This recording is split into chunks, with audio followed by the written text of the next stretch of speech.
आज बिहार की बात में बात करेंगे हम लोग महागठबंधन को लेकर के। जिस प्रकार से महागठबंधन में उथल पुथल मची हुई है और दावे तो हजारों किए जा रहे हैं, जैसे लगता है कि सरकार बना ही ली हो। अभी देखिए, महागठबंधन में सबसे बड़ी पहेली बने हुए मुकेश सहनी। मुकेश सहनी कभी तेजस्वी यादव से रात के अंधेरे में मीटिंग करते हैं, तो कभी भाजपा के प्रदेश अध्यक्ष दिलीप जायसवाल से मीटिंग करते हैं। आप इस चीज को गौर कीजिएगा तो मुकेश सहनी आखिर चाहते क्या है। पहले उन्होंने कहा था कि मुझे 60 सीटें से कम पर चुनाव लड़ना नहीं और एक डिप्टी सीएम का पद चाहिए। अब वो अपना क्राइटेरिया फिर बदल के कहते हैं महागठबंधन में ही कि 60 सीटें से कम भी मिलेगी तो मुझे बीजेपी को रोकने के लिए मैं चुनाव लड़ूंगा और बीजेपी को रोकूंगा और महागठबंधन में ही बना रहूंगा। फिर दिलीप जायसवाल से मिलते हैं, उसके बाद उनका कहना होता है कि प्रधानमंत्री कहेंगे तो उनके लिए हम जान दे देंगे, लेकिन उससे पहले मल्लाहों को यानी कि निषाद को आरक्षण दे दें। और फिर उनकी बात होती है कि कैबिनेट में मिनिस्टर बन रहे हैं, राज्य मंत्री का दर्जा उनको ऑफर किया जा रहा है और मुकेश सहनी जो है वो वीआईपी के जो मुख्य नेता हैं वो चले जाएंगे एनडीए में। अब देखिए, इन तमाम बातों पर जो कयास लगाए जा रहे हैं, फिर उसके बाद उनका एक बयान आता है कि अति पिछड़ा का बेटा जो है वो डिप्टी सीएम बनेगा। क्या इससे पहले अति पिछड़ा का बेटा कभी डिप्टी सीएम नहीं बना है या सीएम नहीं बना है? ऐसा तो हुआ नहीं है। बिहार में ऐसी कोई नई बात तो है नहीं। तो वो जनता को किस प्रकार से भ्रमित कर रहा है, उनकी मंशा क्या है और वो चाहते क्या है। तेजस्वी यादव को भी थोड़ा सा लगता है, अब मुकेश सहनी को थोड़ा सा उन्होंने भाव कम कर दिया है और तेजस्वी यादव की जो नजर है वो कहीं ना कहीं उपेंद्र कुशवाहा पर है। वो चाहते हैं कि कुशवाहा समाज और धानुक समाज को अगर हम जोड़ लेते हैं तो हमारी जीत निश्चित हो जाएगी। उनको समझ में आ चुका है कि इसका क्या फॉर्मूला होने वाला। और चुनाव में जातिगत समीकरण को आप अगर देखेंगे मिला करके तो इस बात की स्थिति बन रही है कि अगर जातिगत समीकरण जिसके साथ मजबूत होगा वो इस बार चुनाव जीतेगा, क्योंकि 10 से 15% वोट इस बार प्रशांत किशोर काटेंगे। ऐसा भी ना हो कि कहीं वो दिल्ली वाला केजरीवाल हो जाए बिहार के लिए, ये भी हो सकता है। ये कोई नई बात मैं नहीं बता रहा हूँ। जिस प्रकार से युवाओं में उनके लिए चाहत बढ़ रही है या चिराग पासवान के लिए जैसे लोगों का कहना है, तो ये दोनों जो हैं अगर चिराग पासवान एनडीए से अलग हो जाते हैं, जिस प्रकार की परिस्थिति बन रही है और चिराग पासवान की महत्वाकांक्षा बड़ी हो चली है, तो अगर ये दोनों साथ मिलकर के चुनाव लड़ते हैं तो बिहार में एक बहुत बड़ा खेला हो जाएगा। खैर, ये तो एक अलग मुद्दा है।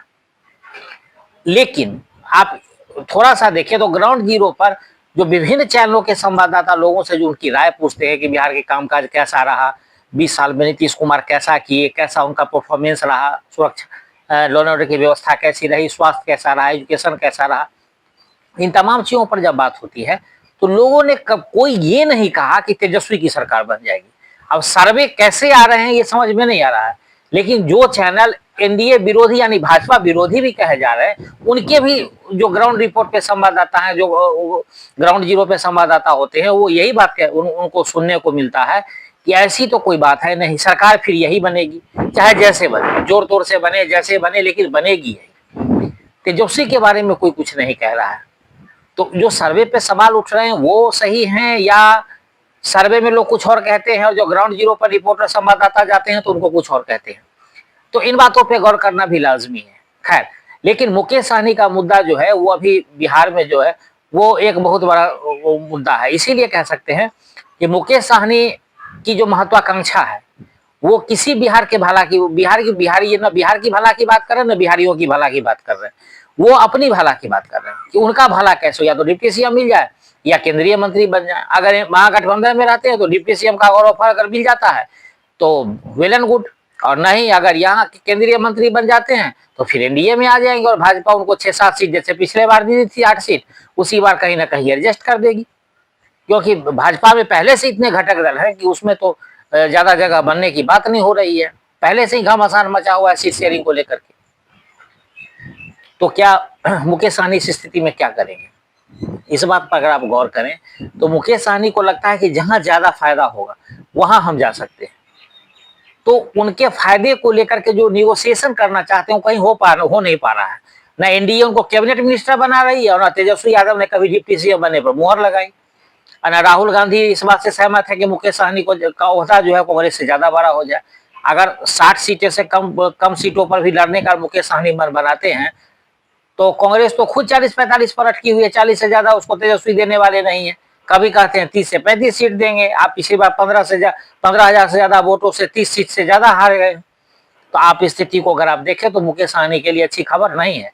वो कहीं नेगोशिएट करने के चक्कर में खुद जीरो ना हो जाए। अब देखिए, आप तेजस्वी यादव ही बात को समझ गए हैं कि अगर जातीय समीकरण की बात अगर आप करेंगे तो मल्लाहों का कुछ वोट जो है वो नीतीश कुमार को भी जाता है, कुछ भाजपा में भी जाती है, यानी एनडीए गठबंधन को भी जाता है, और कुछ जो महागठबंधन को भी जाता है। तो इस स्थिति में उनको लग नहीं रहा है कि इस प्रकार से मुकेश सहनी दावे कर रहे हैं कि हमारे साथ 12% वोट है, कभी कहते 8% वोट है, वो उनके साथ पक्का ही रहेगा। तो उनकी अपनी श्योरिटी नहीं है और इस चक्कर में उनको कोई उतना भाव दे नहीं रहा है। आप सोचिए कि जो आदमी 60 सीट का डिमांड कर रहा है उसको कोई 25 सीट देने को तैयार ना हो रहा, तो ऐसी स्थिति में क्या होगा, मुकेश सहनी क्या करेंगे? तो जो मुकेश सहनी कभी उठते हैं तो सीएम की बखिया उधेड़ देते हैं, कभी उठते हैं तो पीएम पे बोलने लगते हैं, कभी उठते हैं तो पूरे एनडीए को मतलब एक साथ इकट्ठा वो पूरा खरी खोटी सुनाते हैं और उसके बाद फिर उनके साथ याचना भी करने जाते हैं और फिर उसके बाद कहते हैं कि अगर ये हमें दे देंगे, प्रधानमंत्री आरक्षण दे देंगे तो हम ये कर देंगे, हम उनके लिए जान दे सकते हैं। उसके बाद फिर नई कहानी बनती है। तो अभी बड़ा देखना ही दिलचस्प होगा कि मुकेश सहनी का होगा क्या। अब चुनाव जिस प्रकार से सरकार की घोषणा शुरू हो गई और सरकार जिस प्रकार से घोषणाएं कर रही है, लगता है चुनाव की घोषणा भी नजदीक हो जाएगी और इस बात से आपको हम अवगत कराएंगे।